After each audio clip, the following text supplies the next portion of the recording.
आलीदेखि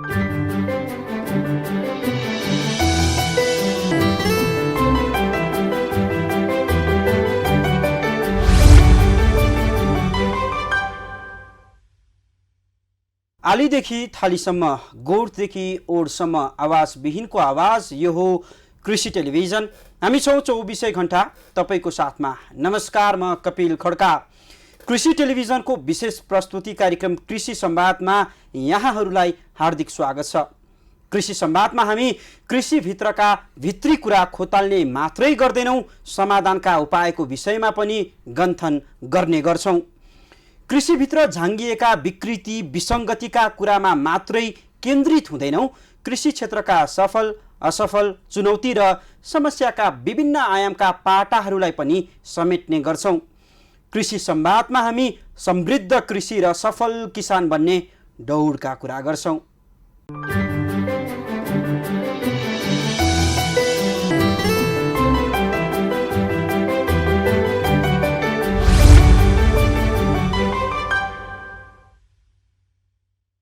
आज हामी नेपालको कृषि नीति नियम तथा योजनाहरूमा रहेर विशेष कुराकानी गर्न गइरहेका छौँ। कृषि क्षेत्रको दिगो विकास गर्नका लागि नेपालमा कस्तो नीति आवश्यक छ? हालसम्म प्रष्ट कृषि नीति, कृषि ऐन किन बन्न सकिरहेको छैन लगायत कृषिमा आधारित अर्थतन्त्र, आत्मनिर्भर र निर्यातमुखी कृषिको लागि हामीले कस्तो नीति अवलम्बन गर्नुपर्छ, यिनै समग्र विषयमा आजको संवाद केन्द्रित रहन्छ। आज हामीसँग कुराकानी गर्नका लागि कृषि वैज्ञानिक मदन राई स्टुडियोमा हुनुहुन्छ। आउनुहोस्, उहाँलाई कार्यक्रममा स्वागत गरौँ। मदन सर, कार्यक्रममा स्वागत छ। नमस्कार। नमस्कार है, धेरै धेरै धन्यवाद। फेरि पनि धेरै दिनपछि भेट भयो। सन्चै हुनुहुन्छ? आरामै हुनुहुन्छ? मलाई बिन्दास ठिक छ। मैले कार्यक्रमको सुरुमै नेपालको वर्तमान कृषि, यसको अवस्थामा रहेर छलफल सुरु गर्न चाहे। के पाउनु भएको छ अहिले? के छ नेपालको वर्तमान कृषि र पछिल्लो घटनाक्रमलाई हेर्ने हो भने कसरी विकसित भइरहेको छ, होइन? हामीले अपनाइरहेको कृषि पद्धति कतिको ठिक छ, कतिको बेठिक छ, कृपया उजागरण गरिदिनुहोस् न। कस्तो छ नेपालको कृषि अहिले? अब कृषि कस्तो छ भन्दा पनि कृषि के हो, किन चाहिन्छ भन्ने दुई कुरा प्रश्न छ कि अहिले तपाईँलाई एक वाक्यमा भन्दाखेरि अहिले कृषि चाहिँ मरेको छ। बिरामी हुन थालेको 70 वर्ष भयो। 2008 सालमा स्कुल खोलेपछि नेपालको कृषि चाहिँ बिरामी हुन थालेको र अहिले चाहिँ पूर्ण रूपमा मरिसक्यो। मेरो विचारमा यो दुई वाक्यमै तपाईँलाई भनौँ, कृषि बिरामी थियो, अहिले मरिसक्यो, त्यति हो। भनेपछि हामीले अपनाएको कृषि पद्धति बिल्कुलै गलत छ, यहाँको निष्कर्ष त्यही हो? अनि यसो छ, अब के अरे जीवन के हो, कसरी बाँचिन्छ भन्ने त्यो कुनै भूगोलको, यो नेपाल देशको मान्छेलाई थाहा हुन पर्थ्यो। त्यो जो बाँच्दैछ उसलाई थाहा हुन पर्थ्यो र जसले बचाउँदैछ सरकारलाई थाहा हुन पर्थ्यो। तर 2008 सालमा स्कुल खोलेपछि उनीहरूले हलोको सट्टा किताब, होइन, कोदालोको सट्टा किताब, घनको सट्टा किताब, भाँडामा त्यो डाडु पनिउको सट्टा किताबमा किताब पढेपछि हलो जोत्नै पर्दैन, कोदालो खन्नै पर्दैन, भात पकाउने कमारा कमरी चाहिँ बन्नै पर्दैन भनेर यो कुरा बन्देज गरिसकेपछि बिरामी हुन थालेको। अब अहिले पूर्ण रूपमा खानेकुरा विदेशको छ, लाउने लुगा विदेशको छ, जति कृषिले उब्जाउनु पर्ने भनेपछि त अब स्वदेशमा भएन भने त मरेन र। भनेपछि मदन राईले परिकल्पना गरेको कृषि चाहिँ कस्तो हो त खासमा? हो, मदन राईले होइन कि संसारले कृषिलाई बुझ्नुपर्ने मैले पनि बुझेको थिइनँ रहेछु। अहिले मैले बुझ्न थालेको करिब 20-25 वर्ष भयो।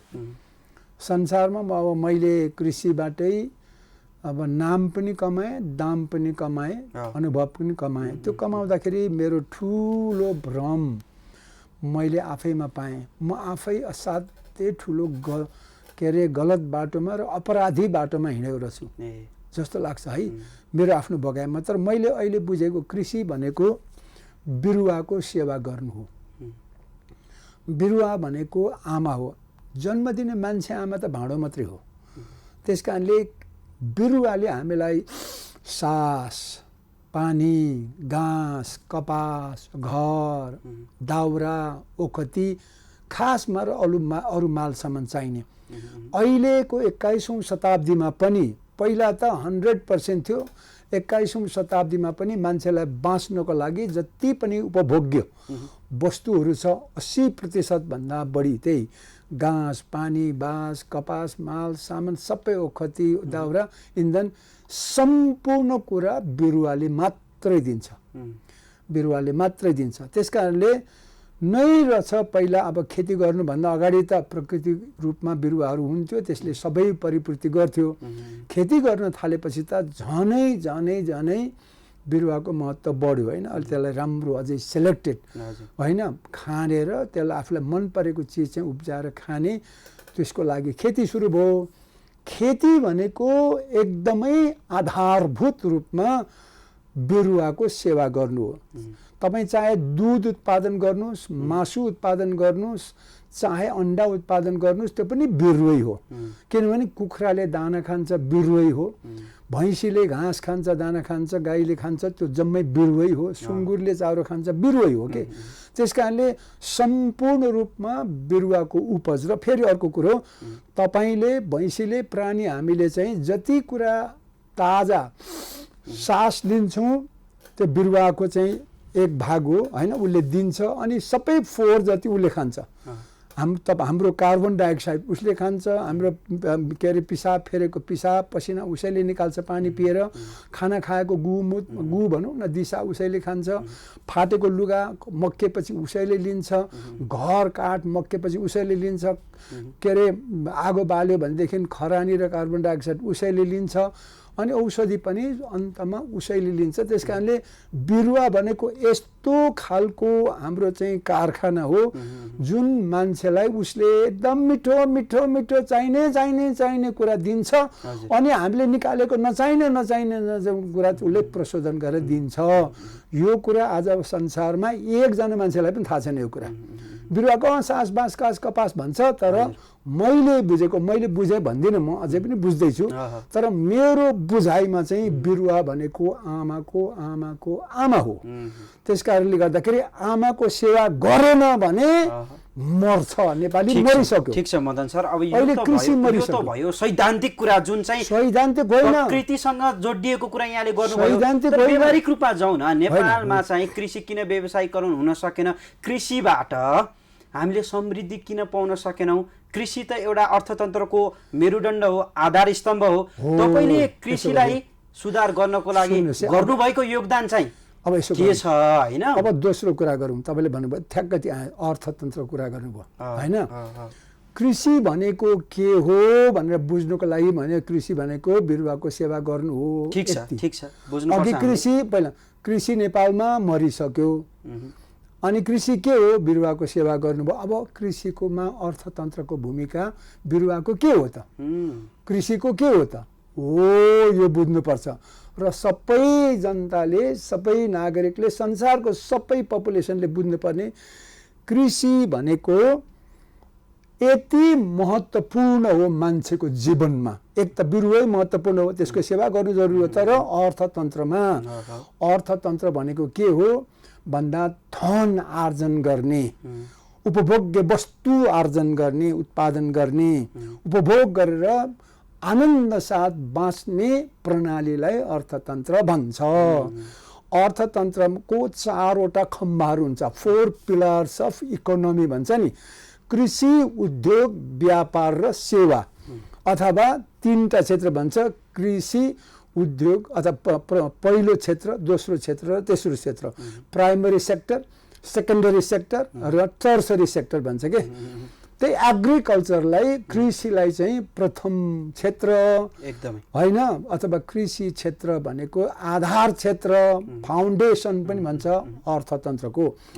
अर्थतन्त्र भनेको मान्छे, त्यो एउटा जस्तो नेपाली 3 करोड मान्छेलाई यो कृषि, उद्योग, व्यापार, सेवा क्षेत्रमा अल्मल्याएर होइन, व्यस्त बनाएर होइन एकदमै त्यहाँ मेहनती बनाएर आफूलाई चाहिने धन जे जति छ होइन खानपिन सारा कुरा उसलाई चाहिने वस्तु उत्पादन गरोस्, किन्न सकोस्, एक्सचेन्ज गर्न सकोस् र त्यसरी सुख शान्ति साथ बाँचोस् भनेर बनाएको प्रणाली हो होइन हो। त्यसमा चाहिँ तपाईँहरूलाई फेरि सरल तरिकाले भन्छु, नेपालीले अर्थमन्त्रीहरूले कसैले बुझेको देखिन नेपालमा।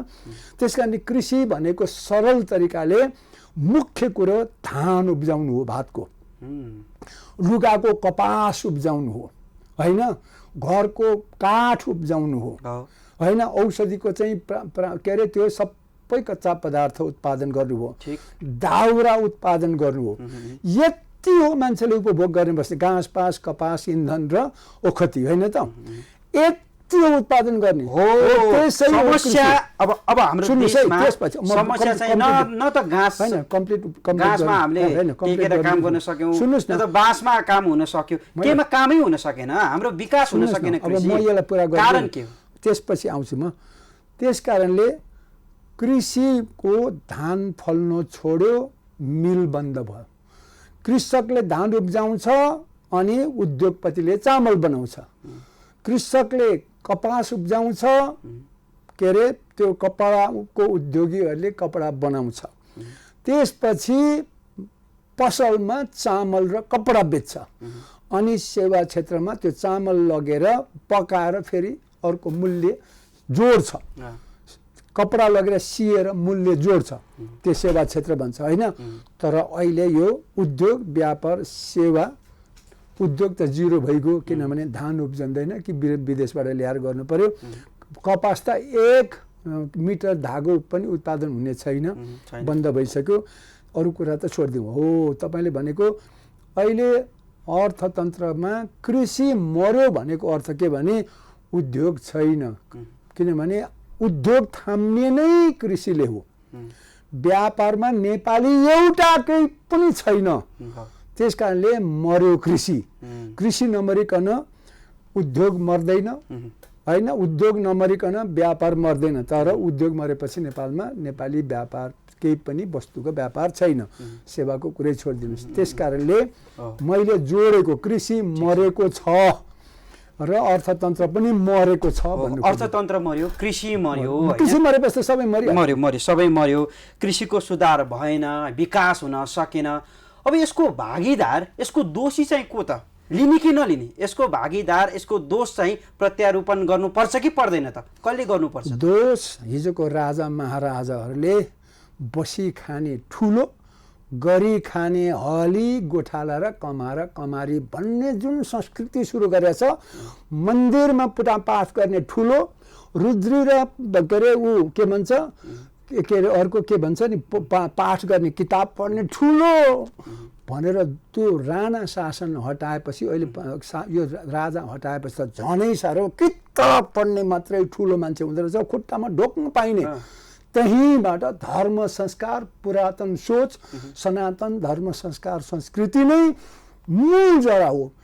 मन्दिर बनाउनुको सट्टामा प्रयोगशाला, विज्ञान र प्रविधि प्रयोगशालाहरू बनाएको भए 8 सालदेखि चाहिँ पुरै विज्ञान र प्रविधि प्रयोगशाला बनाएर हली गोठाला होइन, ट्र्याक्टर र ड्रोन बनाएर अहिले के भन्छ रोबोट, हलो जोत्ने रोबोट बनाउन सक्थ्यो कि अहिले 8 सालदेखि बनाएर। ठीक छ, जम्मै मन्दिर बनाएर त अहिले सैद्धान्तिक शिक्षा त्याग्नुपर्छ होइन, व्यावहारिक शिक्षामा हामी लाग्नुपर्छ भनेर प्रयास थाल्नु भएको छ। अहिले परिवर्तन के आइरहेछ त? अहिले मेरो मेन फोकस नै डाक्टर बिख बान्ने हुन्, इन्जिनियर अलकत्रा खाने हुन्, त्यस्तालाई चाहिँ त्यो त्यस्तो देश बनाउनै हुँदैन।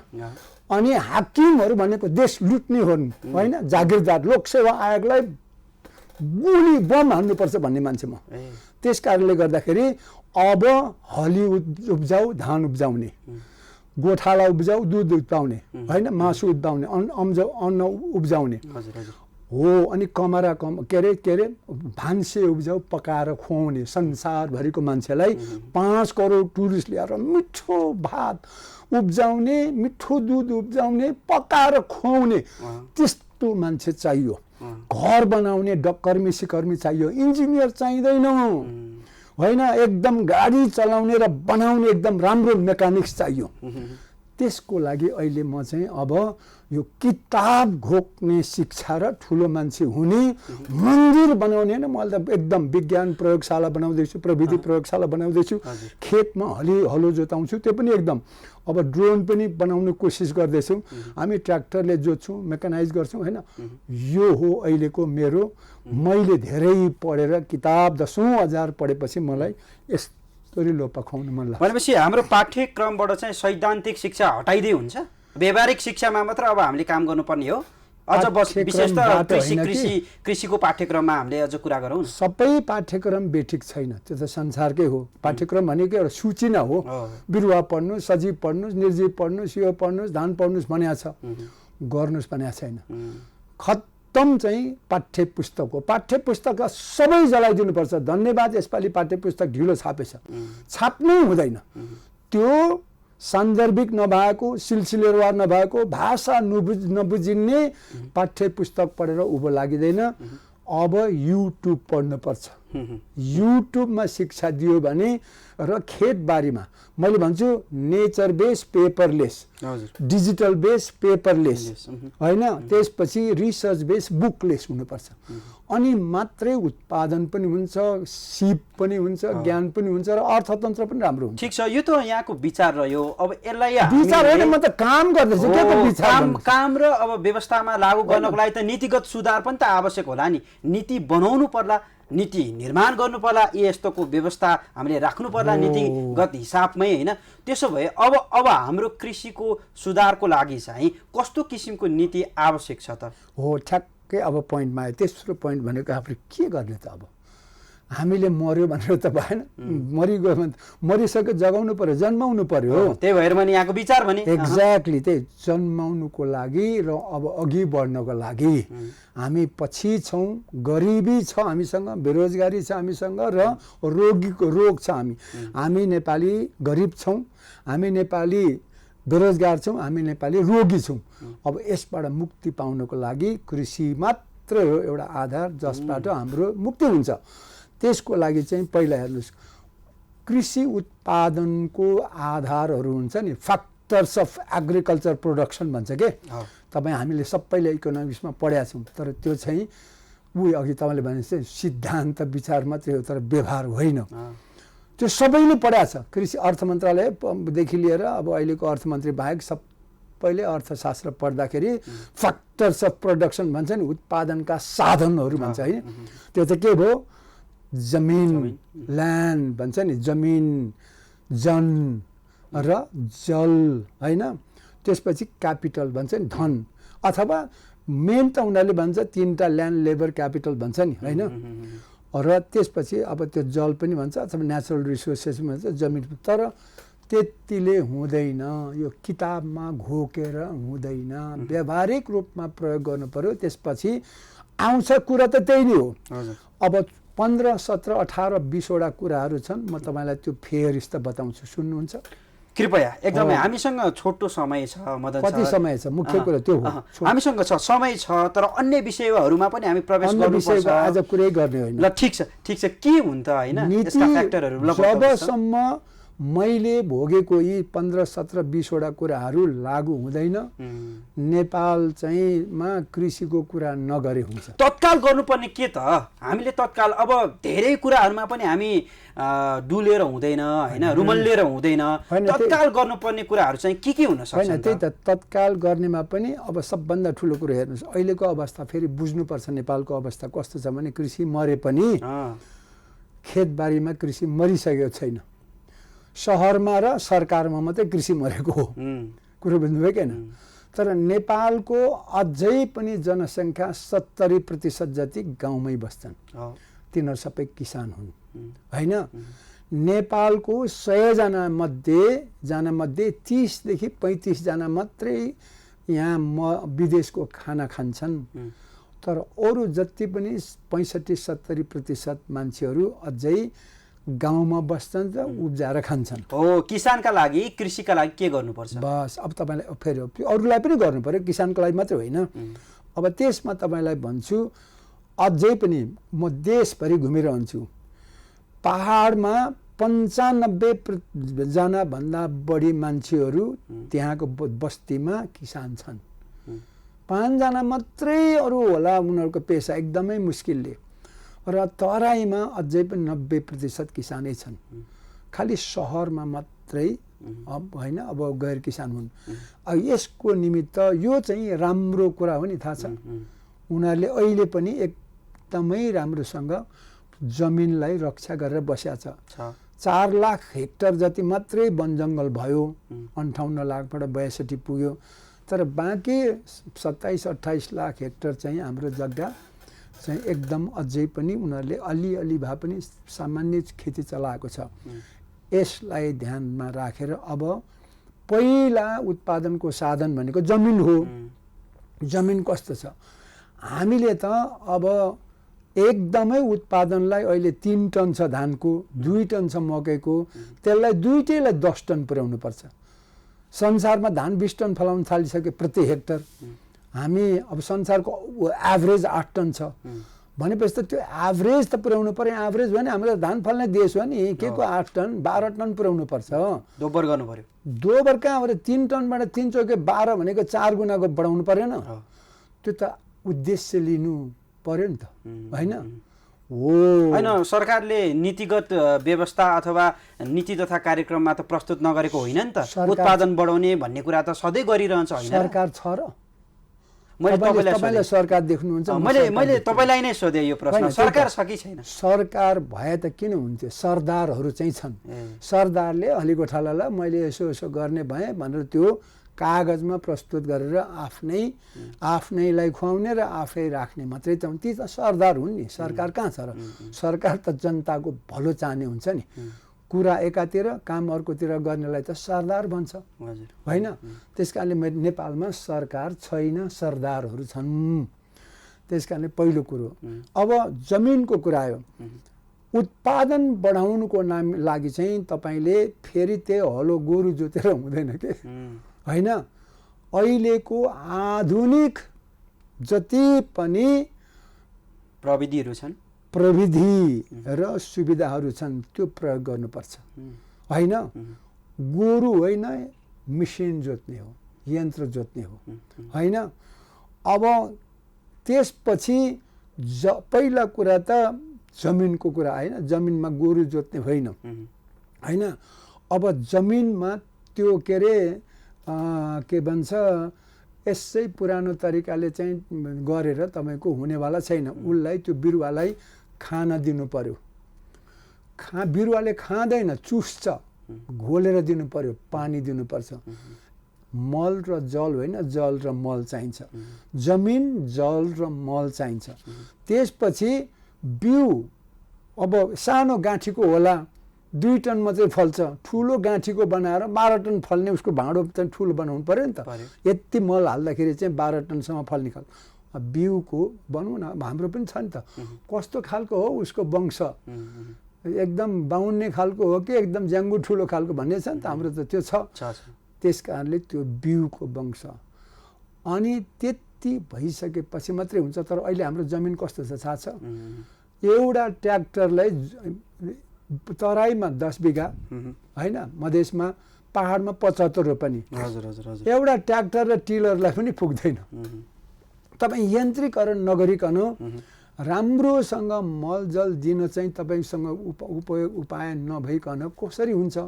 त्यस कारणले जमिन अति धेरै गलत तरिकाको प्रयोग भइरहेछ। स्वामित्व जमिनको स्वामित्व गलत छ र यति धेरै कम्युनिस्ट खालको छ।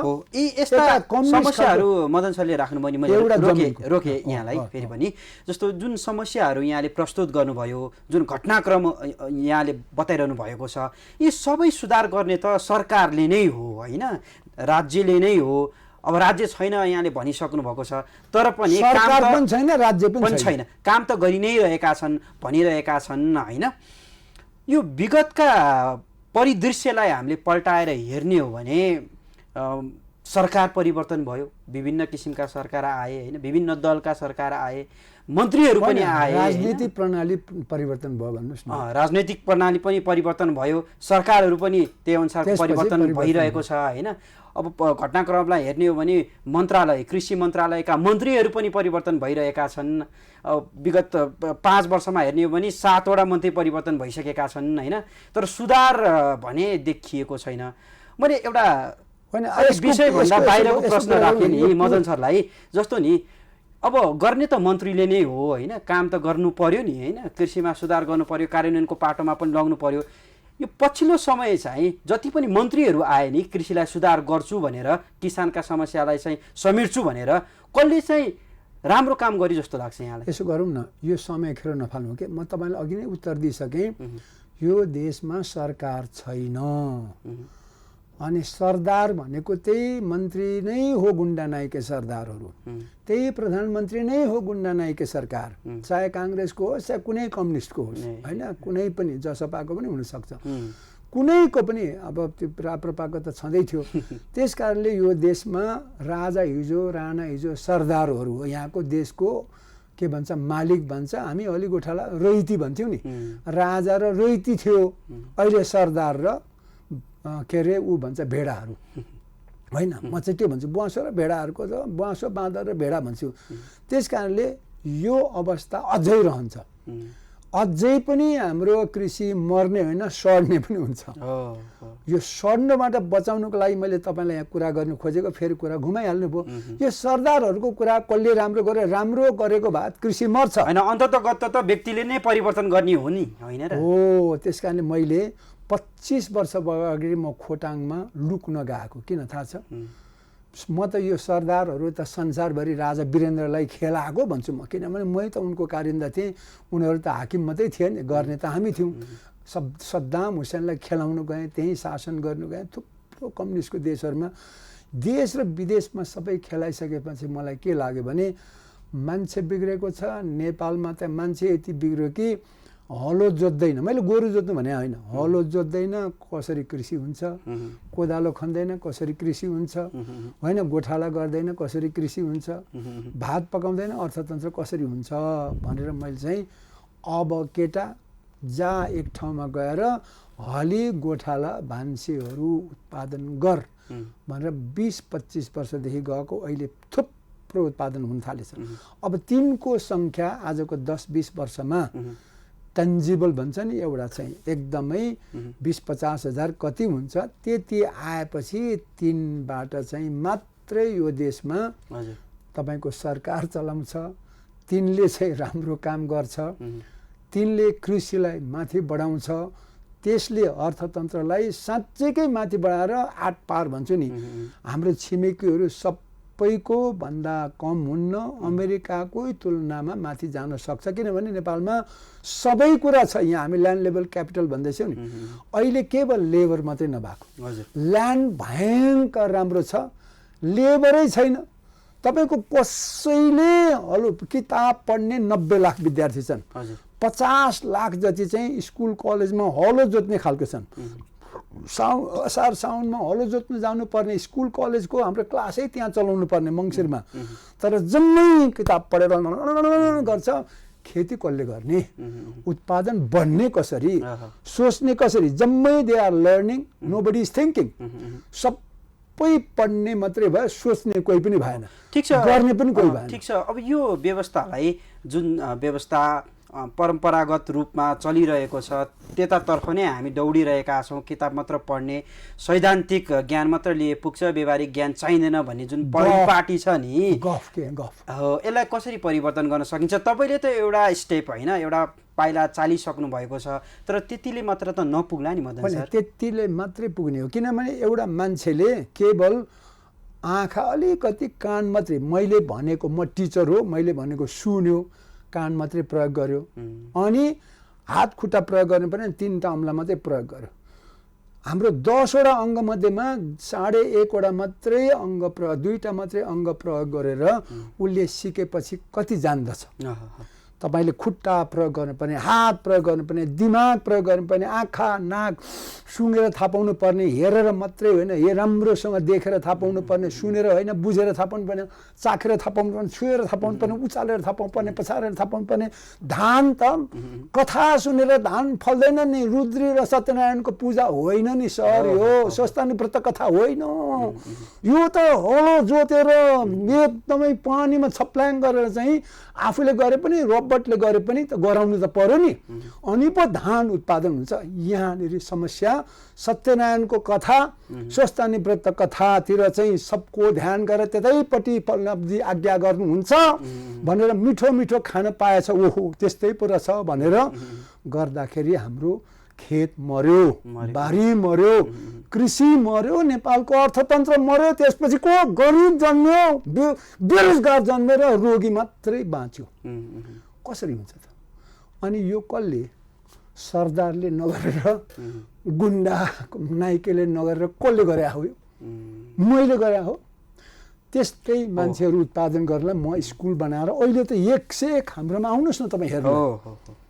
उदाहरण छ, सानो बच्चाले हलो जोतिरहेछ, सानो बच्चाले धान फलाइरहेछ, त्यो पनि नेपालको नागरिक हो, भोलि त्यही हो देशको सरकार चलाउने चाहिँ। हजुर हजुर ठिक छ, त्यो उपाय ठिक छ। तपाईँ कृषि वैज्ञानिक हुनुहुन्छ, अहिले गाउँमा गएर बालबालिकालाई चाहिँ व्यावहारिक शिक्षा प्रदान गरिरहनु भएको छ होइन, वैज्ञानिकबाट चाहिँ मास्टर बन्नुभयो होइन, त्यही भनिरहेका पनि छन् होइन। बाध्य भयो, तपाईँ बाध्य हुनुभयो? बाध्य भयो, किनभने म कृषि के अरे पढेको मान्छे अथवा कृषि गरेको मान्छे वैज्ञ त होइन, म वैज्ञानिक पनि हुँदैन, मलाई आउँदै त आउँदैन विज्ञान भन्छन्, तर म देख्छु मेरो काम चाहिँ धान उब्जाउने, कपास उब्जाउने, काठ उब्जाउने, दाउरा उब्जाउने, ओखती उब्जाउने काम हो मेरो होइन, अक्सिजन उब्जाउने। अब त्यो उब्जाउने उहाँ खेतमा उब्जाउनु पर्ने, बासमती धान उब्जाउनु पर्ने, खेत जोत्ने त छैन। मकै राम्रो 10 टन फलाउनु पर्ने, बारी जोत्ने छैन भने अनि मैले त्यो बारी जोत्नेहरू उत्पादन गर्नुपर्छ। ठिक छ, ठिक छ। अब हामी क्रान्तिका कुरा गर्छौँ होइन, क्रान्ति पनि भएका छन्। कृषिमा चाहिँ क्रान्ति कसरी ल्याउने त? अब सुन्नुहोस् है, अब मैले 17-18 पोइन्ट भनेको तपाईँले कुरा फर्काउनु भयो कि पत्रकारहरूको समस्या चाहिँ के भने आफू मात्रै जान्ने, अरूलाई चाहिँ, अनि तपाईँ पनि ठ्याक्क सरदारको एउटा सूचक त हो नि, सूचना दिने होइन। मैले त तपाईँ मार्फत चाहिँ होइन जुन जानकारीहरू छ नि, आम किसानलाई बुझाउनु पनि जानकारी छ नि भन्नु खोजेको के ल कृपया। त्यस कारण मैले जमिनको हदबन्दी हटाउनु पर्छ। जमिन एउटा जमिनको कुरा त्यति गरे पुग्छ। जमिनको हदबन्दी भने जमिनमा जलको रूपमा चाहिँ अब नेपाल यति माथिदेखि तलसम्म बग्यो। हाम्रो चाहिँ ग्राभिटी भन्छ नि, पावर लाउनै पर्दैन, पावर लगाएर तान्नै पर्दैन, माथि पानी जम्मा गरेर तलतिर छिर्के सिँचाइ, त्यो अहिले खोला कुलो सिँचाइ बन्द गर्नुपर्छ। यो के अरे धान बालीमा बाहेक अर्को चाहिँ यो के थोपा सिँचाइ बेकार हो, त्यो चाहिँ साँच्चैकै काम लाग्दैन नेपालमा। त्यस कारणले छिर्के सिँचाइको व्यवस्था गर्नुपर्छ। उसमा के अरे सिँचाइमा चाहिँ मधेसमा सिँचाइको जम्मै जिम्मा इन्जिनियरको हातमा र सरकारको हातमा होइन कि किसानको हातमा व्यवस्थापन दिनुपर्छ। राम्रो कुलो के अरे अलग के अरे ऊ नखाई, सिमेन्ट नखाइकन, ढुङ्गा नखाइकन इन्जिनियरले बनाइदिएर राम्रो कुलो बनाइदिएर किसानको हातमा दिनुपर्छ। भ्रष्टाचार नगरिकन सिधा भन्दा जमिनको हदबन्दी बढाउनु पर्छ, के अरे सीमा राख्नु हुँदैन। राख्दाखेरि पनि यति भन्दा बढी भनौँ न, जस्तो मैले भने एउटा ट्र्याक्टरले 100 बिघा जोत्छ भने 100 बिघासम्म दिनु पर्यो। एउटा त्यो चाहिँ मध्यम किसानलाई, सानो किसानलाई 10 बिघा भयो भने मध्यम किसान 100 बिघा, ठुलो किसानलाई 1000 बिघा राख्नु पर्यो। पहाडमा पनि त्यही गर्ने, 20 रोपनी जग्गा सानोलाई छ भने 100 रोपनी मध्यमलाई दिएर 1000 रोपनी ठुलो किसानलाई दियो भने त्यहाँ त्यही मापदण्ड राखेर काम गर्यो भने उसले अनि उसको खर्च घटाउँछ। उदाहरणको लागि तपाईँले भने अहिले थाइल्यान्डमा 10 रुपियाँ किलो धान फल्छ, नेपालमा 30 रुपियाँमा पनि गाह्रो छ। त्यस कारणले त्यो किनभने लागत बढी भयो के। अब यन्त्रीकरण गरेपछि र सब सबै त्यो प्रविधि प्रयोग गरेपछि चाहिँ हाम्रोमा पनि 10 रुपियाँमा आउन सक्छ, 15 मा आउन सक्छ होइन। त्यस कारणले त्यसको लागि त तपाईँको इकोनोमिज अफ स्केल भन्छ नि, तपाईँको क्षमता अनुसारको जमिन पनि हुन पर्यो। तपाईँको क्षमता चाहिँ 1000 बिघा गर्ने छ, तपाईँ 100 बिघा दिनुभयो भने त के अरे तपाईँको उत्पादन त लागत त बढ्ने भयो, डबल हुने भयो। मेन कुरा चाहिँ इकोनोमिज छ, तपाईँको क्षमता अनुसारको जमिन एउटा कम्पनीलाई अथवा व्यक्तिलाई दिनुपर्छ जमिन।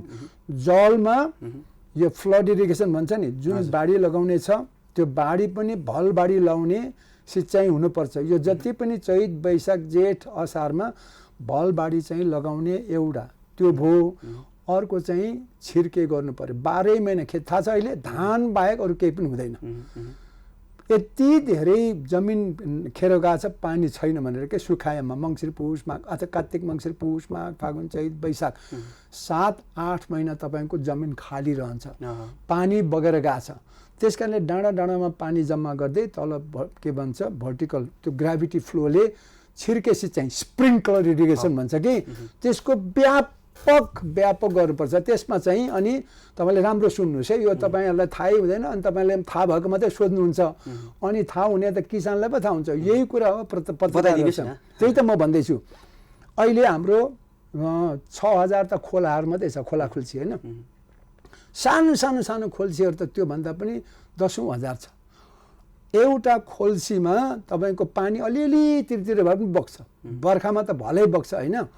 4 महिना त त्यो 6 महिना 7 महिनामा पनि तिरतिरे बगेको हुन्छ। त्यस्तोमा चाहिँ अहिले भनौँ न 5,000 त्यो खोला खोल्सीमा मसिनो खोला खोल्सीमा एकवटा ड्याम वर्षमा बनाइदिनु भयो। कोहीमा 10,000 लिटर कोहीमा 1 लाख लिटर अट्ने चाहिँ तपाईँको ड्याम बनाइदिनु भयो भने के हुन्छ, दुईटा कुरा हुन्छ। पानी जम्मा हुन्छ, तलतिर तपाईँ सिँचाइ गर्नुहुन्छ। अर्को चाहिँ वरिपरि त्यहाँ हरियाली बढ्छ, सुक्खा कम हुँदै जान्छ, पानी कन्जर्भ भयो होइन। दुईटा फाइदा हुन्छ। 1 लाख लिटरको छ अथवा 10 लाख लिटर 50 लाख, हामी अहिले 50 लाख लिटरको बनाउँदैछौँ। त्यसबाट तपाईँ 1 हेक्टर 2 हेक्टर 10 हेक्टरसम्म छिर्के सिँचाइ गर्नुहुन्छ। त्यो त के अरे त्यो के भन्छ आर्टिफिसियल रेन हो नि, पानी पारिदिने 10 मिनट पानी पारे पुग्यो, उसले त भिजिहाल्छ। कुलोबाट लानुभयो तपाईँ 10,000 लिटर पानी एक दिनभरि लगाएर लानुभयो भने त्यो के अरे 10,000 चाहिँदैन, 1,000 लिटरले तपाईँको पानी पारेर 10 मिनटमा काम सकिन्छ। त्यसको लागि खर्च पहिला ड्याम बनाउनु पर्यो, ड्यामबाट त्यो ग्राभिटी फ्लोमा तल लानु पर्यो र पाइपबाट छिर्के सिँचाइ यसो गर्यो भने 12 महिना खेती हुन्छ। कम्तीमा 2 बाली लेखमा पनि न त 3 बाली बेसीमा त खेती हुन्छ, 2 बाली बढ्छ। कुरो बुझ्नुभयो क्या, उत्पादन बढ्ने। त्यस कारणले जमिनलाई सक्ने जति क्षमता जति हुन्छ म यति गर्न सक्छु भने उसलाई दिनुपर्छ। किनिदिनु पर्यो, लिजमा दिनु पर्यो, या उसलाई चाहिँ भाडामा दिन्छ भने उसले व्यवस्था गर्छ भने त्यति गर्नु पर्यो। स्वामित्व पनि दिनु पर्यो, किन्नु सक्छ भने। सिँचाइ त्यो भयो होइन, कुरो बुझ्नुभयो किन।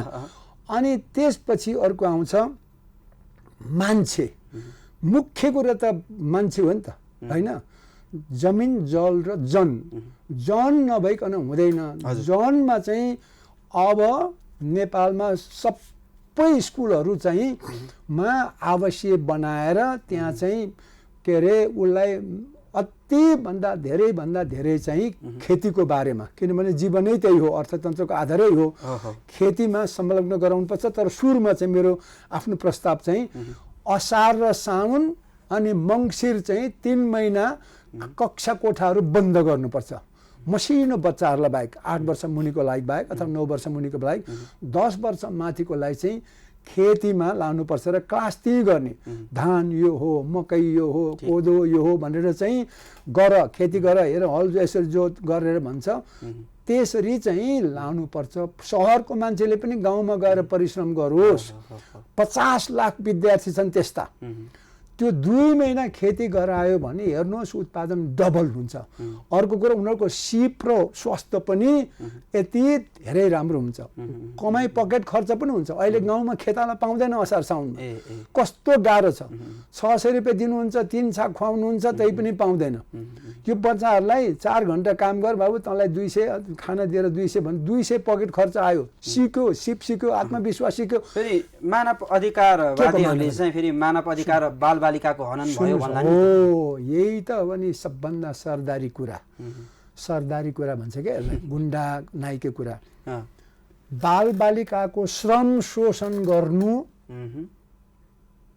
अपराध हो। एकदमै बिल्कुल। बालबालिकालाई श्रम सिकाउनु धर्म हो के? धर्म। उनले पकेट खर्च 200 पाउँछ, त्यो के? त्यो शोषण हो।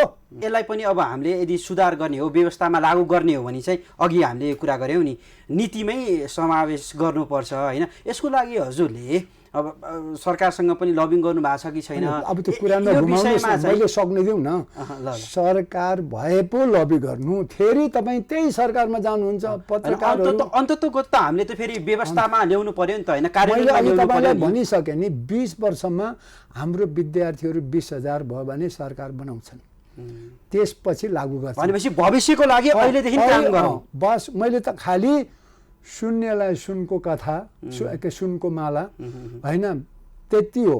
सुनको माला लाउँछन् कि भनेर भन्ने तपाईँलाई भन्नु खोजेको। नघुमाउनुहोस् न। सरकार छैन, सरदार छन्, गुन्डा नाइके छन्, कुनै पनि यहाँ छैन र हुनेवाला पनि छैन। अबको तर सुनेर भयो भनेर त्यही 3 महिना खेतमा काम गरायो, खेतबारीमा काम गरायो भने केही चेन्ज हुन्छ, त्यतिको लागि भन्दैछु। तपाईँले त्यस कारणले जमिनको कुरा गरेँ, जलको कुरा गरेँ, जनको कुरा गरेँ नि। अब पुँजीको कुरा पनि हाम्रा किसान गरिब छन्, देशै गरिब छ। बस पुँजी के को लागि चाहिन्छ? ल्यान्ड लेभल के भन्नुपर्छ? पुँजी सबैको लागि चाहिन्छ।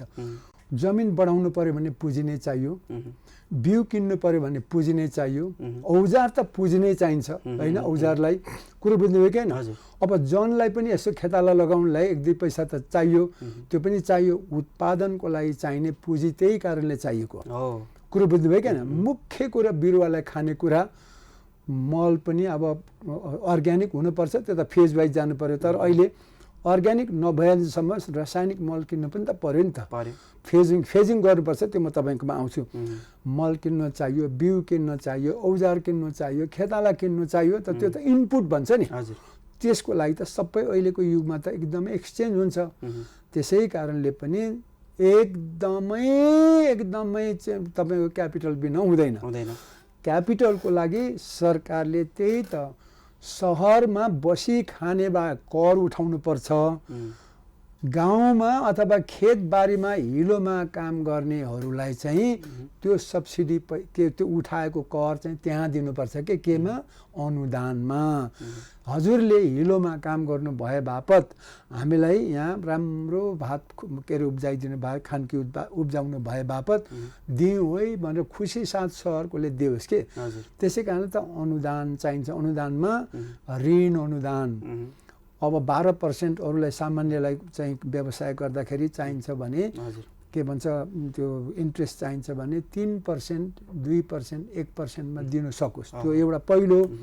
अर्को चाहिँ अरू सिधै अनुदान होइन, बिउ किन्नलाई सायद 50% हुन्छ कि, मल किन्नलाई, प्रविधिको लागि, औजार किन्नलाई चाहिन्छ कि, बस सिधै दिनुपर्छ कि, कति दिँदाखेरि त्यो किसानले चाहिँ 10 टन उत्पादन गर्छ, उसलाई त्यति हौसला हुन्छ र ऊ हिलोमा पनि काम गर्नु, घाममा पनि काम गर्छ, फाइदा छ भने त मान्छेले जिउ छर्छ नि त। त्यसै कारणले पनि अहिले यो तपाईँले क्यापिटलको कुरा गर्नुभयो होइन।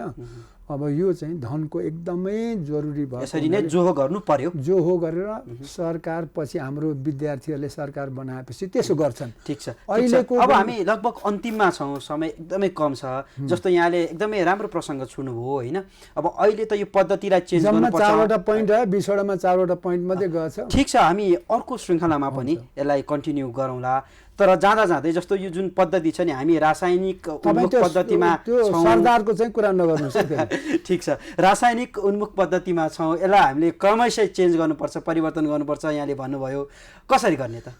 पहिलो अब हेर्नुहोस् है, अब अर्को चाहिँ नीतिगत कुरामा हामी गर्छौँ, हाम्रो विद्यार्थीले गर्नेछन्, सरदारहरूले गर्दैनन्।